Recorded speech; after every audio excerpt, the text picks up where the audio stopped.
আৰক্ষীক সন্মুখত বহুৱাই ক্লাছ ললে মুখ্যমন্ত্ৰী হিমন্ত বিশ্ব শৰ্মাই। আৰক্ষীক সকিয়নি মুখ্যমন্ত্ৰী হিমন্ত বিশ্ব শৰ্মাৰ। খাকী পোছাকধাৰীক 14টা ৱাৰ্ণিং মুখ্যমন্ত্ৰী হিমন্ত বিশ্ব শৰ্মাৰ। চাহক এই 14টা ৱাৰ্ণিং।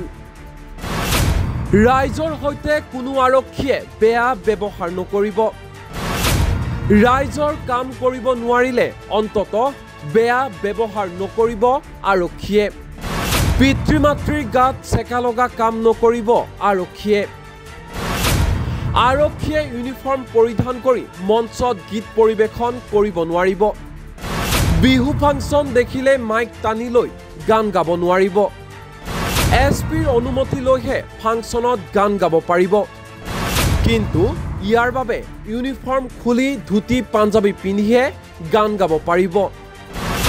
ফেচবুক ছ'চিয়েল মিডিয়া ব্যৱহাৰ কৰাটো আৰক্ষীৰ বাবে প্ৰয়োজন নাই।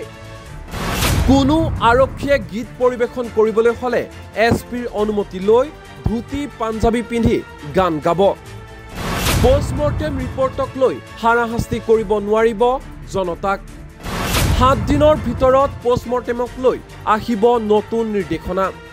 পষ্টমৰ্টেমৰ নামত মৃতদেহ পেলাই থব নোৱাৰিব আৰক্ষীয়ে। অপৰাধীৰ ক্ষেত্ৰত কঠোৰতকৈ কঠোৰ হওক আৰক্ষী। বয়োজ্যেষ্ঠক দেখিলেই সন্মান কৰিবলৈ শিকক আৰক্ষীয়ে। আৰু এয়া আছিল ৰাজ্যৰ মুখ্যমন্ত্ৰী হিমন্ত বিশ্ব শৰ্মাৰ নীতি শিক্ষা। শুনো আহক কি কৈছে ৰাজ্যৰ ডাইনেমিক মুখ্যমন্ত্ৰী হিমন্ত বিশ্ব শৰ্মাই। মই সব কথা মানি লম, কিন্তু ব্যৱহাৰ বেয়া কৰিলে মনটোত মোৰ বেয়া লাগে। মই যিহেতু গৃহমন্ত্ৰী, যেতিয়া মৰাণত অচিজনে ৰাইজক বেয়া ব্যৱহাৰ কৰে গাত মোৰ লাগে। ৰাইজৰ কাম নকৰিব, কোনো আপত্তি নাই, কিন্তু বেয়া ব্যৱহাৰ নকৰিব। কালিও মই কমিশনাৰ পুলিচক ফোন কৰিছিলোঁ যে অমুকত এফআইআৰ দিব গৈছে, অচিজনে বেয়া ব্যৱহাৰ কিয় কৰিছে। এফআইআৰখন আপোনালোকে ল'বও পাৰে নল'বও পাৰে। আইনৰ কাম কৰাত আমাৰ কোনো হকাবিধা নাই। কোনোবাই কৈ আছে মোৰ এইটো কেছ নলওঁ, লওঁ, আপোনালোকৰ কথা। ল'লে কি হ'ব নল'লে কি হ'ব, it will be decided as per the law. কিন্তু মুখত কাৰো প্ৰতি কোনেও বেয়া ব্যৱহাৰ যাতে নাগৰিকক নকৰে, এই কথাটো মই ৰিকুৱেষ্ট কৰিম। কাৰণ আমি সদায় মই প্ৰত্যেক মিটিঙত কওঁ যে we have all come from a modest family. আমাৰ কোনোবা দেউতা শিক্ষক আছিলে, কাৰোবাৰ দেউতা কৃষক আছিলে, কাৰোবাৰ দেউতা প্ৰফেচাৰ আছিলে, কাৰোবাৰ দেউতা কৃতি ৰাষ্ট্ৰীয় পুৰস্কাৰেৰে পুৰস্কৃত শিক্ষকতাৰ। আমাৰ ব্যৱহাৰসমূহে যাতে আমাৰ পিতৃ মাতৃক অপমানিত নকৰে। বাকী কঠোৰ হ'বলৈতো ময়ে কওঁ যে আইন যিমান কঠোৰ হ'ব লাগে সিমান কঠোৰ হ'ব লাগে। কঠোৰ হোৱাত কোনো বাধা নাই। অপৰাধীৰ লগত কঠোৰৰ পৰা কঠোৰতম হ'ব লাগে, তাৰ কোনো ডেফিনেশ্যন নাই। যি ধৰণে আমি আইন শৃংখলা নিয়ন্ত্ৰণ কৰিব পাৰোঁ, আইনৰ গণ্ডিৰ মাজত আমি যিমান কঠোৰতম হ'ব লাগে আমি সিমান কঠোৰ হ'ব লাগে। আৰু ময়ো নিজকে কৰবাত কঠোৰ বুলিয়ে মই বিবেচনা কৰোঁ। কিন্তু আইতা এগৰাকীক দেখিলে, ককা এগৰাকীক দেখিলে শিৰ নত কৰাটোৱে মোৰ কঠোৰতাত অলপো কতো প্ৰশ্নবোধক চিন নাহে। গতিকে মই অচিসকলক আজি আকৌ এবাৰ, কিয় 3 বছৰৰ মূৰত আপোনালোকক পাইছোঁ, বহুতবিলাক সলনি হৈ গৈছে, আপোনালোকে যিমান পাৰে কাম কৰক। কষ্টও কৰিছে, কামো কৰিছে, চব ভাল হৈছে, মোৰ কোনো কমপ্লেইন নাই। খালি মই তাতে দুখ পাওঁ যেতিয়া আমাৰ ব্যৱহাৰটো বেয়া হয়। ব্যৱহাৰটো আমাৰ সুন্দৰ কৰি ৰাখিব লাগে। আৰু চাব, ব্যৱহাৰ ভাল হ'লে চ'ৰ্চ মানুহে আপোনালোকক দিব। পুলিচক মানুহে কথা বতৰা ক'ব যে ইয়াত গণ্ডগোল হৈ আছে, এইটো কাম কৰিব লাগে, ই আছিল জড়িত। সেইকাৰণে আপোনালোকে ব্যৱহাৰটো ভাল ৰাখিব। কিন্তু ব্যৱহাৰ ভাল ৰখা মানে গৈ বিহু ফাংচনত গৈ বিহু গান গাব নালাগে, সিমানটোলৈকেও যাব নালাগে। কিছুমানে গৈ পেলাই জনপ্ৰিয় হৈ পেলাই আমাৰ কষ্টও আনে, ফেচবুকত যাব নালাগে, ছ'চিয়েল মিডিয়াত যাব নালাগে, এইবিলাক আমাৰ কাম নহয়। আমাৰ কাম ৰাইজক সেৱা কৰা, সুমধুৰ ব্যৱহাৰ ৰখা, সুন্দৰ কৰি ব্যৱহাৰ ৰখা। কোনোবা যদি বিহু ফাংচনত প্ৰফেশ্যনেলি গান গাব লাগে, এছপিৰ অনুমতি ল'ব, ইউনিফৰ্ম খুলি ধুতি পাঞ্জাবী পৰিৱেশন কৰি ধুনীয়াকৈ সুন্দৰ কৰি গান গাব, কোনো অসুবিধা নাই। কিন্তু ইউনিফৰ্মতে গৈ মাইকটো লৈ যি বিহু আহিলে গান গাব মন যায়, সেইবিলাক কাম আমাৰ দায়িত্ব নহয়। যদি গান গাব লাগে, গান গোৱাটো কোনো আমি অনুমতি দিব ভালেই পাম। অসম আৰক্ষীত যদি ভাল গায়ক আছে, ভাল লিখক আছে, ঔপন্যাসিক আছে, সাহিত্যিক আছে, আমিতো ক'তো বাধা নিদিওঁ। দেৰ ইজ এ প্ৰপাৰ প্ৰচিডিউৰ। আমি ঘৰত যাম, চিভিল ড্ৰেছ কৰিম, এছপিক ক'ম যে ছাৰ আজি বিহু সমিতিয়ে মোক গান গাব মাতিছে, মই গান গাম, ফাংচন কৰিম, কৰক, কোনো অসুবিধা নাই। কিন্তু অচি হৈ পুলিচৰ আপুনি গান গাব নালাগে, ইউনিফৰ্ম পিন্ধি গান গোৱাৰ প্ৰয়োজন নাই।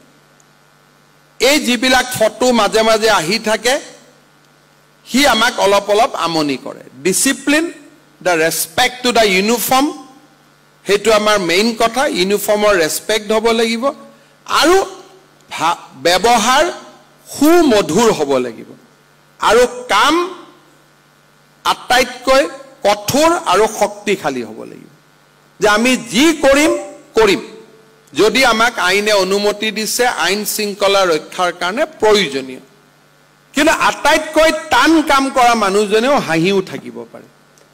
এই কথাটো আপোনালোকে শিকিব লাগিব। তেতিয়াহে আমি অসম আৰক্ষীৰ যিটো নতুন মানদণ্ড নিৰূপণ কৰিছোঁ, সেই মানদণ্ডত আমি থিয় হ'ব পাৰিম। বিহু ফাংচনত গৈ বিহু গান গাব নালাগে, সিমানটোলৈকেও যাব নালাগে। কিছুমানে গৈ পেলাই জনপ্ৰিয় হৈ পেলাই আমাৰ কষ্টও আনে। ফেচবুকত যাব নালাগে, ছ'চিয়েল মিডিয়াত যাব নালাগে, এইবিলাক আমাৰ কাম নহয়। আমাৰ কাম ৰাইজক সেৱা কৰা, সুমধুৰ ব্যৱহাৰ ৰখা, সুন্দৰ কৰি ব্যৱহাৰ ৰখা। কোনোবা যদি বিহু ফাংচনত প্ৰফেশ্যনেলি গান গাব লাগে, এছপিৰ অনুমতি ল'ব, ইউনিফৰ্ম খুলি ধুতি পাঞ্জাবী পৰিৱেশন কৰি ধুনীয়াকৈ সুন্দৰ কৰি গান গাব, কোনো অসুবিধা নাই। কিন্তু ইউনিফৰ্মতে গৈ মাইকটো লৈ যি বিহু আহিলে গান গাব মন যায়, সেইবিলাক কাম আমাৰ দায়িত্ব নহয়। যদি গান গাব লাগে, গান গোৱাটো কোনো আমি অনুমতি দিব ভালেই পাম। অসম আৰক্ষীত যদি ভাল গায়ক আছে, ভাল লিখক আছে, ঔপন্যাসিক আছে, সাহিত্যিক আছে, আমিতো ক'তো বাধা নিদিওঁ। দেৰ ইজ এ প্ৰপাৰ প্ৰচিডিউৰ। আমি ঘৰত যাম, চিভিল ড্ৰেছ কৰিম, এছপিক ক'ম যে ছাৰ আজি বিহু সমিতিয়ে মোক গান গাব মাতিছে, মই গান গাম, ফাংচন কৰিম, কৰক, কোনো অসুবিধা নাই। কিন্তু অচি হৈ পুলিচৰ আপুনি গান গাব নালাগে, ইউনিফৰ্ম পিন্ধি গান গোৱাৰ প্ৰয়োজন নাই।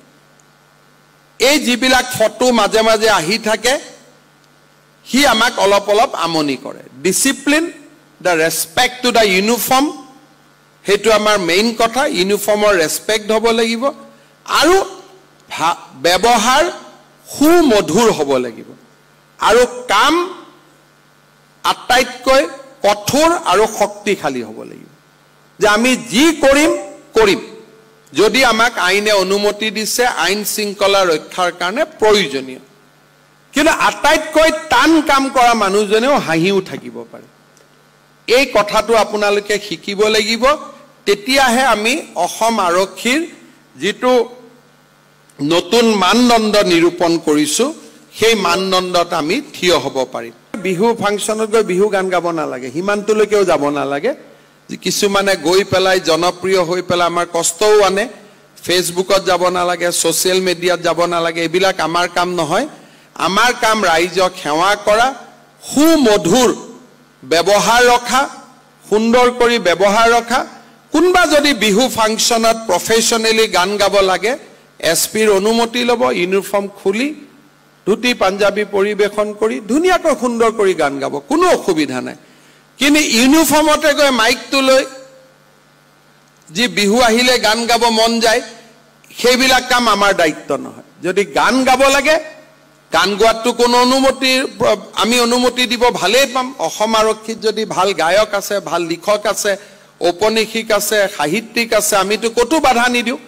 দেৰ ইজ এ প্ৰপাৰ প্ৰচিডিউৰ। আমি ঘৰত যাম, চিভিল ড্ৰেছ কৰিম, এছপিক ক'ম যে ছাৰ আজি বিহু সমিতিয়ে মোক গান গাব মাতিছে, মই গান গাম, ফাংচন কৰিম, কৰক, কোনো অসুবিধা নাই। কিন্তু ওচি হৈ পুলিচৰ আপুনি গান গাব নালাগে, ইউনিফৰ্ম পিন্ধি গান গোৱাৰ প্ৰয়োজন নাই।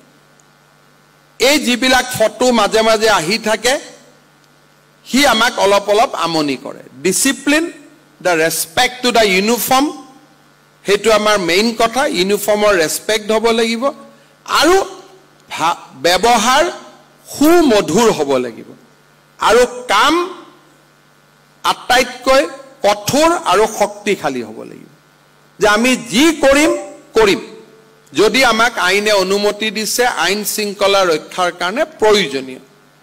কিন্তু আটাইতকৈ টান কাম কৰা মানুহজনেও